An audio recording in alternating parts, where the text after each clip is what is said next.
আজকের ক্লাসে আমরা শিখব অ্যাডজেক্টিভ কাকে বলে, অ্যাডজেক্টিভ কয় প্রকার ও কি কি, এবং অ্যাডজেক্টিভের বেশ কিছু ব্যবহার। অ্যাডজেক্টিভকে আমরা বাংলায় বিশেষণ বলি। অ্যাডজেক্টিভের কি কাজ? To add something to the meaning of a noun or a pronoun। তাহলে অ্যাডজেক্টিভের কাজই হচ্ছে নাউন বা প্রোনাউনকে বিশেষিত করা। যদি বাংলায় আরো ভালোভাবে বলি, যে ওয়ার্ড নাউন বা প্রোনাউনের দোষ, গুণ, অবস্থা, সংখ্যা, পরিমাপ ইত্যাদি নির্দেশ করে তাই অ্যাডজেক্টিভ। তাহলে এতক্ষণ পর্যন্ত যে আলোচনা করলাম তাতে আমরা কি বুঝতে পারলাম যে অ্যাডজেক্টিভ কাকে কাকে বিশেষিত করতে পারে? একমাত্র নাউন ও প্রোনাউনকে। এই অ্যাডজেক্টিভ নাউন বা প্রোনাউনের দোষ, গুণ, অবস্থা, সংখ্যা, পরিমাপ ইত্যাদি নির্দেশ করবে। এরপর একটা উদাহরণে যাই। Rahul is a good boy. খুব সহজ উদাহরণ। এক্ষেত্রে সাবজেক্ট কে? রাহুল। এটা হচ্ছে লিঙ্কিং ভার্ব। রাহুল কেমন ছেলে?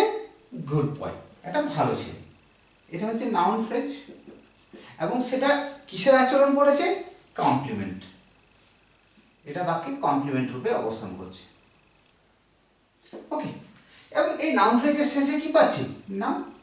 তাহলে গুড, গুড শব্দটা কাকে কোয়ালিফাই করছে? বয়কে, এবং বয়ের পূর্বে বসেছে, তাই বয় সম্বন্ধে কিছু বলছে, মানে এটা অ্যাডজেক্টিভ। এক্ষেত্রে আর্টিকেল বা ডিটারমিনার রূপে এ পাচ্ছি। আর্টিকেল বা ডিটারমিনারও কিন্তু অ্যাডজেক্টিভেরই অংশ, যেটা আমরা পরে আলোচনা করব। আরেকটা উদাহরণ আলোচনা করি। He is honest. আমরা এক্ষেত্রে কি দেখতে পাচ্ছি? যে সে সৎ।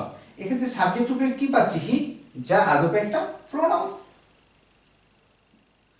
আবার একটা লিঙ্কিং ভার্ব পাচ্ছি এবং কমপ্লিমেন্ট রূপে অনেস্ট পাচ্ছি। এবং অনেস্টের ইউজটা কিন্তু সিঙ্গেল, এরপরে কিন্তু কোনো নাউন বা প্রোনাউন নেই। এই অনেস্ট কাকে ইন্ডিকেট করছে? হি, এই প্রোনাউনকে। একমাত্র এই ধরনের ব্যবহার হলে, অর্থাৎ লিঙ্কিং ভার্বের পরে যদি অ্যাডজেক্টিভের ব্যবহার হয়, সেক্ষেত্রে অ্যাডজেক্টিভ নাউন বা প্রোনাউন ছাড়াও ব্যবহার হতে পারে।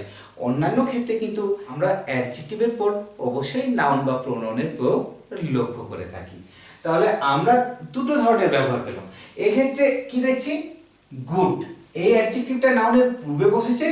এক্ষেত্রে অনেস্ট, এই অ্যাডজেক্টিভটা ক্রিয়াপদের পরে বসেছে, আবার প্রোনাউনেরও পরে বসেছে। তাহলে আমরা বলতেই পারি অ্যাডজেক্টিভের প্রয়োগ বাক্যে দুভাবে ঘটে। সেটা হচ্ছে কি? এক নম্বরে আমরা বলবো অ্যাট্রিবিউটিভ,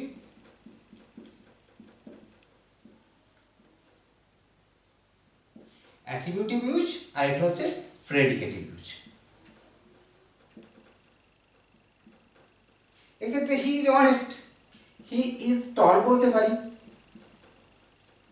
দে আর হ্যাপি বলতে পারি, এগুলো সব predicative use.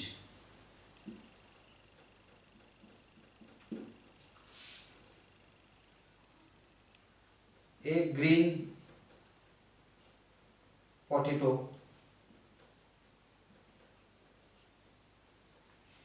He has a new car.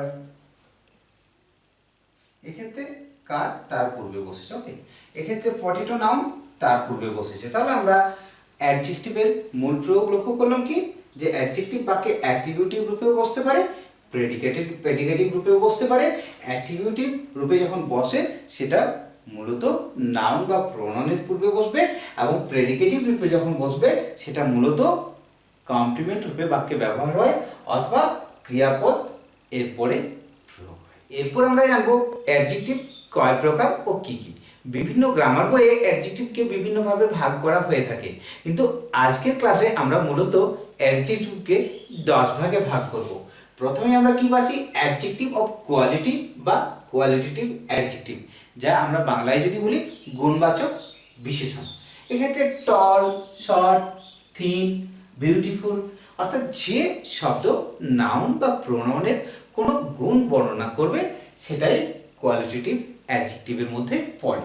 তারপর পাচ্ছি অ্যাডজেক্টিভ অফ কোয়ান্টিটি, পরিমাণ বোঝাতে পারে। এখানে গুণ বোঝাচ্ছে আবার পরিমাণ বোঝাতে পারে। কীরকম? Some water, little water, few shops, এরকম আমরা বলতে পারি। তাহলে এক্ষেত্রে কোয়ান্টিটি পরিমাণ বোঝাচ্ছে এবং এটাকে আমরা কোয়ান্টিটেটিভ অ্যাডজেক্টিভও বলতে পারি। তারপরে আবার অ্যাডজেক্টিভের সংখ্যা বোঝাতে পারি। আমরা আগেই বলেছি সংখ্যাতে সংখ্যা বোঝাবে। তাহলে অ্যাডজেক্টিভ অফ নাম্বার, সেক্ষেত্রে যখন সংখ্যা বোঝাবে সেগুলো কী হতে পারে? 1 2 3 4 5 7 10 বয়েজ, 15 স্টুডেন্টস, এরকম আমরা বলতে পারি। ফার্স্ট স্টুডেন্ট, সেকেন্ড স্টুডেন্ট, অথবা first boy, second boy, first floor, second floor, third floor, এভাবে আমরা সংখ্যা বোঝাতে পারি। এরপর আমরা জানবো প্রপার অ্যাডজেক্টিভ। প্রপার নাউন থেকে যে অ্যাডজেক্টিভগুলো তৈরি হয় সেগুলোকে প্রপার অ্যাডজেক্টিভ বলে এবং এগুলোকে আমরা ব্যক্তিবাচক বিশেষণও বলতে পারি। যেমন চাইনিজ, চীন থেকে এসছে, ইন্ডিয়া থেকে ইন্ডিয়ান এসেছে, ইউরোপ থেকে ইউরোপিয়ান এসছে, পাকিস্তান থেকে পাকিস্তানি এসছে। এরপর 5 নম্বর ভাগটাতে আমরা কি পাচ্ছি? Positive adjective. এক্ষেত্রে অধিকার বোঝাবে, এই বিশেষণগুলো অধিকার বোঝাবে।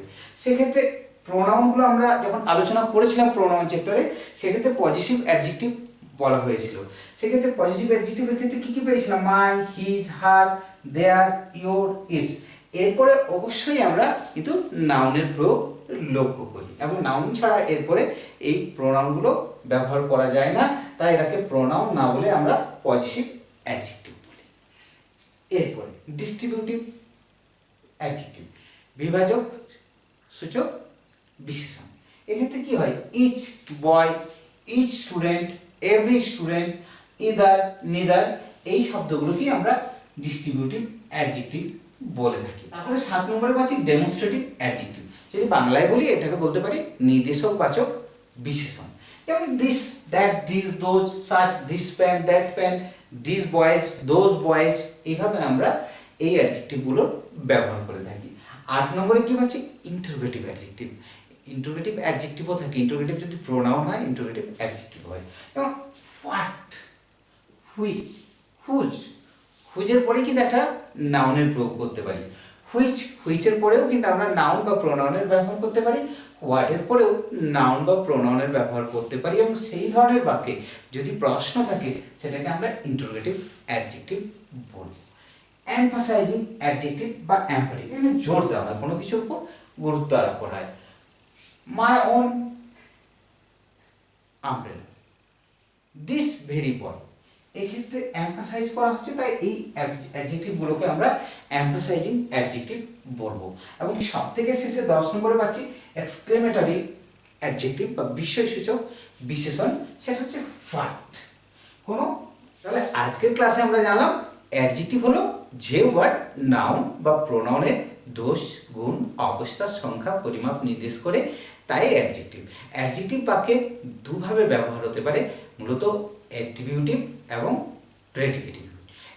অ্যাট্রিবিউটিভ অ্যাডজেক্টিভগুলো নাউন বা প্রোনাউনের পূর্বে বসবে এবং প্রেডিকেটিভ ইউজের ক্ষেত্রে আমরা অ্যাডজেক্টিভের প্রয়োগ লক্ষ্য করব মূলত লিঙ্কিং ভার্বের পরে। এবং অ্যাডজেক্টিভকে আমরা সাধারণভাবে 10 ভাগে ভাগ করে থাকি। সেগুলো হচ্ছে কি? Adjective of quality, adjective of quantity, adjective of number, proper adjective, positive adjective, distributive adjective, demonstrative adjective, interrogative adjective, emphasising adjective এবং সবথেকে শেষে পাচ্ছি এক্সক্লেমেটরি অ্যাডজেক্টিভ। তাহলে আজকের পর থেকে অ্যাডজেক্টিভ বা বিশেষণ কাকে বলে, কয় প্রকার ও কি কি, এটা জানতে আমাদের অসুবিধা হবে না। এবং আগামী ক্লাসগুলোতে আমরা প্রত্যেকটা ভাগ বিস্তারিতভাবে আলোচনা করব। সেই ক্লাসগুলো দেখার আমন্ত্রণ রইল। থ্যাংক ইউ, ভালো থাকবেন, সুস্থ থাকবেন।